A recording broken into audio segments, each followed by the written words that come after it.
দুলাভাই আসছে। তুমি আসছো? কি ব্যাপার? কি ব্যাপার জামাই, তুমি আমার মেয়ের গায়ে হাত তুলতেছো কেন? আরে কি হচ্ছে এসব? ভাই আপনি আপুকে এতবার মারছেন কেন? আরে ভাইয়া, আপনার এত বড় সাহস, আপনি আমাদের বাসায় এসে আমার বোনকে আমাদের সামনে মারছেন? বাবা আমরা কি চুপচাপ দেখবো নাকি এটা? তুমি দেখো তো কোথায় কি আছে। কি ব্যাপার, মারবেন? মারবেন আপনারা? আরো কয়েকজন লোক ভাড়া করে নিয়ে আসেন আমাকে মারার জন্য। আপনার মেয়ে না? আপনার মেয়ে তো। আপনার মেয়ে স্বামী সংসার রেখে দীর্ঘ 1 মাস ধরে এই বাসায় কেন? একবার কি জানতে চেয়েছেন কি কারণে সে শ্বশুর বাড়ি রেখে, সংসার রেখে, স্বামী রেখে সেখানে পড়ে আছে? একবার কি জানতে চেয়েছেন তার কাছে? জানতে চান নাই। আর যখন আপনার মেয়ের গায়ে আমি হাত তুলেছি তখন আপনাদের দরদ উতলাই পড়তেছে না? খারাপ লাগতেছে কেন আপনার মেয়ে এই বাসায় পড়ে আছে? আমাকে তো একবার আপনি ফোন করেন নাই, ফোন করার প্রয়োজন মনে করেন নাই। হ্যাঁ কই তুমি? আগে তো প্রত্যেকটা দিন আমাকে ফোন করতে, ধুলো ভাই কি অবস্থা, কেমন আছেন? দীর্ঘ 1 মাস ধরে তুমি আমাকে ফোন করো নাই। আর আপনার মেয়ে তো আমাকে ফোন করে বলে নাই। কেন ফোন করবেন? আপনার মেয়ে আপনাদের বাসায় আছে, খুব সুন্দর না? দেখে নেন না আপনাদের বাসায়। কেন মেরেছি জানেন আপনার মেয়েকে? আপনার মেয়েকে যখন গায়ে থাপ্পড় দিচ্ছিলাম তখন আপনার কাছে কষ্ট লেগেছে, খারাপ লেগেছে না? আপনার মেয়ে ও হাত দিয়ে আমার বাবার, আমার জন্মদাতা পিতার গায়ে হাত তুলেছে সে। আমি বিশ্বাস করতাম না যদি না সিসিটিভি ফুটেজ আমি চেক না করতাম। সে 1 মাস ধরে এখানে কেন আছে জানেন না? বুঝতে পারতেছেন না? 1 মাস আগে সে, আমি যখন হাতে নাতে ধরলাম আমার বাবাকে সে মেরেছে, সেদিন সে আমার সঙ্গে ঝগড়া করে এই বাসায় চলে আসছে। আজকে এখানে এসে ও তুমি আসছো, বাহ সারপ্রাইজ। জানে না সে, কোনো কিছু জানে না। দোয়া দুধে তুলসী পাতা না, অপদার্থ। আমি আপনার মেয়েকে কেন বিয়ে করেছিলাম জানেন? আমি তো বিয়ে করতে চাইনি আপনার মেয়েকে। আমার বাবা আপনার মেয়েকে নিজের পুত্রবধূ না, নিজের মেয়ের মতো করে ওই বাসায় নিয়ে যাওয়ার জন্য আমাকে বিয়ে করেছিল আপনার মেয়েকে।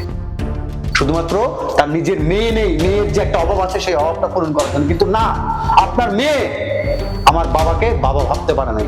আপনার মেয়ে আমার বাবাকে শ্বশুর ভেবেছে, অথচ আমার বাবা আপনার মেয়েকে মেয়ে ভেবেছিল। এই বেয়াদব, তুই কি করে পারলি তোর শ্বশুরের গায়ে হাত তুলতে? হ্যাঁ, তোর শ্বশুর আর আমার মধ্যে তফাৎটা কোথায়? তুই তো তোর শ্বশুরকে মারিস নি, তুই আমাকে মেরেছিস। তুই কি করে পারলি এই কাজটা করতে? তুই যে আমার মেয়ে সেটা আমার ভাবতে ঘৃণা হচ্ছে। বাবা আমার ভুল হয়ে গেছে, আমি আর কোনোদিন এরকম করব না। তুমি আমাকে মাফ করে দাও। আমি আসলে ওর বাবাকে আমার বাবা ভাবতে পারি নাই। এখন আমি বুঝতে পেরেছি যে আমি অন্যায় করেছি। তুমি ওকে বলো না আমাকে মাফ করে দিতে। আমি আর কোনোদিন এরকম করবো না। খবরদার, তুই আমার কাছে ক্ষমা চাবি না। চাইতে হলে তোর শ্বশুরের কাছে চাবি আর তোর জামাইয়ের কাছে চাবি, কারণ তুই অন্যায় করেছিস তাদের কাছে। ওরা যদি তোকে ক্ষমা করে তাহলে তুই মাপ পাবি।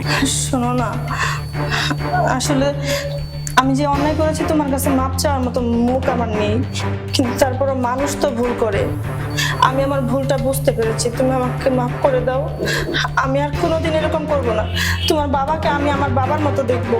তোমাকে আমি কথা দিলাম, দেখো আমি আর কখনো এরকম করব না। বাবা, আমার মেয়ে অনেক বড় ভুল করে ফেলেছে। এই ভুলের জন্য আমি যে তোমার কাছে কিভাবে ক্ষমা চাইবো সে ভাষা আমার জানা নেই। তবে পারলে তুমি ওকে ক্ষমা করে দাও বাবা। শুধুমাত্র আমি আপনার মুখের দিকে তাকিয়ে আপনাকে সম্মান করে শেষবার মতো আমি আপনার মেয়েকে ক্ষমা করে দিলাম। কিন্তু এরপর থেকে সে যদি কোনোদিনও আমার বাবার সঙ্গে উঁচু গলায় কথা বলে তাহলে এর পরিণতি কিন্তু বাবা খুবই ভয়ানক হবে। আমি ডিভোর্সের মতো সিদ্ধান্ত নিতে কখনো দ্বিধাবোধ করবো না। না না বাবা, এরকমের কাজ আর কখনো করবে না।